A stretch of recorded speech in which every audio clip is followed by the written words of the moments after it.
غزہ جا رہی activist Greta Thunberg مدد سامان کے جہاز کے ساتھ حراست میں لے لی گئی۔ یہ شپ مدد کے ساتھ غزہ آ رہا تھا، اسے اسرائیلی کمانڈوز نے ضبط کر لیا۔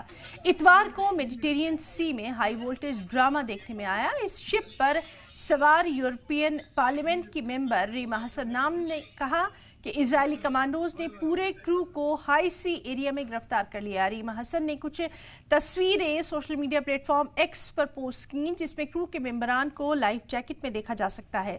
اس تصویر میں کرو کے ممبر ہاتھ اوپر کیے دکھائی دے رہے ہیں۔ ایک تصویر میں گریٹا بھی دکھ رہی ہیں۔ بتا دیں کہ 22 سال کی Swedish environment activist Greta Thunberg 1 جون 2025 کو فلسطین کی حمایت میں کام کرنے والے سنگھٹن فریڈم فلوٹیلا کولیشن کے جہاز میڈلین پر سوار ہو کر غزہ کے لیے روانہ ہوئی۔ یہ جہاز اٹلی کے سسلی کے کٹانیا بندرگاہ سے نکلا تھا۔ اس آپریشن کو لے کر FFC نے کہا کواد کاپٹر جہاز کو گھیر رہے ہیں، اس پر سفید رنگ جیسا لکوڈ چھڑک رہے ہیں۔